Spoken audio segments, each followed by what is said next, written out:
we're back. My first guest tonight's a comedian and an actor. You can see him in the movie Undefeated this Saturday on HBO. Please welcome John Leguizamo.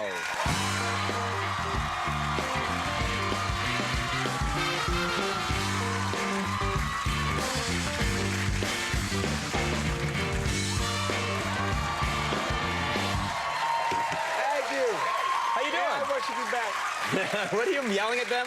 There's a lot of love here. There's a lot of love here tonight. You, Cheech and Chong. Three of you get a movie. 3 Latin comedians in one room. That would be a great thing. You just had quite a handshake. My handshake? Yeah, strong handshake. And I think it's because I have kids. I have a lot of time alone by myself now.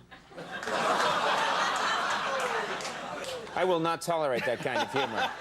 It's a late-night show. You're right. Oh, you're right. You're right. Yeah, this show's in the gutter. I forgot what show I was on. I thought this was Charlie Rose for a second.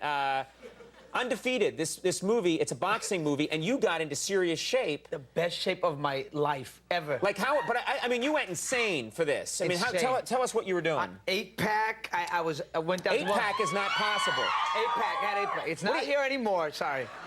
Well, 8-pack means you've got 6 here and then 1 here and 1 here. There's no such thing as an 8-pack. I had chest. I had a man chest, a man breasts. I've always wanted man breasts. You got to work on it. I'll get it. You lost weight though. You look sharp. Oh, thank you. I've been working out too. No one went woo with that. Now listen. Too late now. Too late. Too late. You let it go. Too late. You let it go. Whoops. He's sad now. Don't cry. So, I'll cry later. Alone.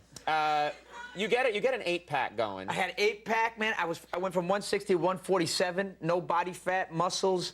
I was biking from here all the way to Brooklyn, sparring, fighting girls. Fighting girls. Were you really sparring with women? Well, boxers? I started with women. Why? Because I thought they wouldn't hurt me. Right. I thought, I wasn't misogynistic. I was just being clever. I didn't realize you could stop things and explain that to people. I did. I was fighting because I thought, they wouldn't, pummel me to death. But I was wrong. They were champs, and they told them to be careful on me, but they still made me almost broke my nose, made me bleed. So women were beating on you constantly while you were we were sparring, yeah. Yeah. We were sparring, and my coach on the side is going, job, man, you got to job, go in there, slap him down, job. And I'm going, what? What? Pow. Well, wait a minute. Why is this Rasta dude your coach? Who is that guy? It was a low-budget movie. You didn't know what that guy was saying. I couldn't understand. That's why I was getting beat up all the time. Now, you directed this. Yeah. So you're directing yourself. How did you like directing yourself? Directing is tough, man. It's so weird because I had to really prepare for the boxing scenes, and I wanted them to take boxing to a whole new level. Like I wanted it to look like you've never seen boxing in movies before. Right. So there was an unwritten contract between me and the boxers, and I only fought real boxers in the movie, was that we were gonna have to take hits. And they weren't afraid of me, but I was afraid of them, and we took some actual hits, man. I took actual punches, and so did they. But that's probably what you have to do, because when you look at, I don't know if anyone agrees with me on this, but when you look at the old Rocky movies, and as much as I love those movies, space like they this. miss, you can see it, like Mr. T will go like that and miss Sylvester Stallone by this much, and Sylvester Stallone will go back like that. And you hear bigger, you hear. Yeah, you hear the sound of a giant sledgehammer hitting an oak tree, but nothing's actually happened. Yeah. So we didn't want to do it. We didn't want to put the camera behind the head and do all that nonsense and make it look like you're hitting. We actually took hits and then beautiful choreography. Well, what do you mean? You don't want beautiful choreography during... We started slow dancing during one part. No one wants to see that. No, it wasn't ballerina stuff. Right, I mean, scientifically beautiful. Right. There was some Irish dancing at one point. Lord of the Dance, Conan. I'm going to do that soon. I am. In Vegas, man. Yeah, I'm going to do that. I'm in good shape. I know you can't stand it. That's not how Irish people sing. They do too sing like that. Actually, you haven't been to Ireland, have you? Yes, I have. They all sound like pirates. They're all like, arr! They have little parrots. I heard this interview's going nowhere fast. I want to see a transcript of this interview later on because it all means nothing. But I heard meant a lot to me too, and you can't tell. I know. I heard that you're writing a tell-all book about your experiences in Hollywood, where you dish and it gets pretty nasty. Is this true that you're writing this? I was trying to write it. I'm having a hard time because I'm afraid of losing my country estate and my brownstone. Because every time I start writing something about a celeb, I'm going to get in trouble. Right. So I'm trying to learn how to mask it and disguise Can it. you give us one story that, that dishes some dirt? Just give us one. You're on. Come on, one story. Oh, you're using story. them. You're on TV. It's late. Late. We want to hear the dirt. You're using them. Yeah, just because you said so. Yeah. I think you're not going to do it, and one guy goes, "Yeah, John." All right, so it was. And then suddenly you're going to do it. Right. Now let's hear it. All Come right, on. so It's very late. No one's going to see this. All right, so yeah, right. You better tell it to the judge. So, I was doing this movie, and we were dressed kind of funny, and this tall What do you mean white. you were dressed funny? Well, if I tell you how we were just funny, just trust me. And this tall white actor, not you. I was ad-libbing a lot, and he has a southern accent. He said, "Well, you got to ad-lib all the time." I said, "Well, you know the routine." He goes, "Will you stop that?" I said, "No." So he said, "All right, come on, I'm gonna kick your butt." This guy wanted to throw down with you because Totally you were throw down. ad-libbing a little bit? Yeah. You're a comedian. You're supposed to ad-lib. That's what I told him. But he said, "I don't care. I'm gonna kick your butt." And then I got into my fisticuffs. And then Wesley Snipes, whoops. All right, Tu we all Wong dressed Fu. like Tu girls. Wong Fu. Patrick Swayze. Thanks. Ah! Thanks.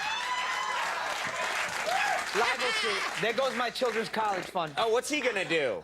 You don't Guy's know. in prison now. I know. Where's he? I don't know. What? He's out of prison? Let's get out of here. You run, man. Head for the exit. You'll not get in a car. No. So anyway, There was another one. I got another one. I was doing this late-night talk show with this tall, red-headed talk show host who wears kind of weird orange makeup. And, No, you don't know who it is. You don't know who it is. You don't know. And it could be. It's probably Ted Koppel. it could be Ted Koppel. Anyway, so I'm in my dressing room, and he walks in his underwear, and I thought, he's trying to get dressed, whatever, but he doesn't leave. And his breath smells like cheese or something, and I said to him, I'm not interested. He started crying. I was trying to show you my underwear.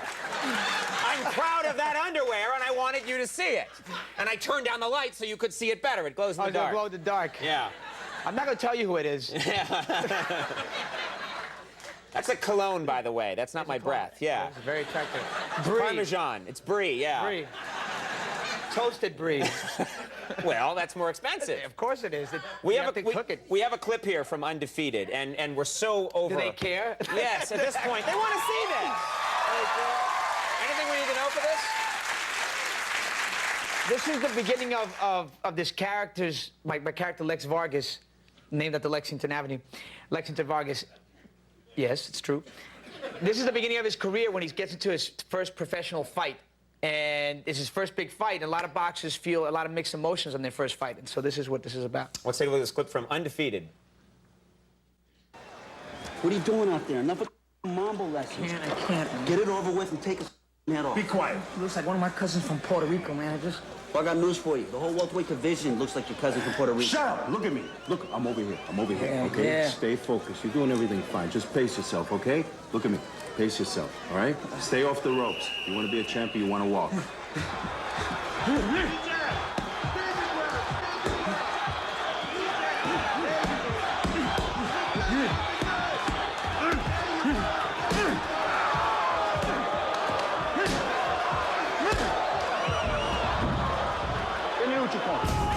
Oh, man, that was intense. And you got quite a rap there. I told you I was in shape. You need a bra on that scene. Oh, Undefeated premieres Saturday night at 8 on HBO, and that looks pretty intense. Hey, thanks for coming by. Always great to have you. John Leguizamo and a pack one coming up. We'll take a break. We'll be right back.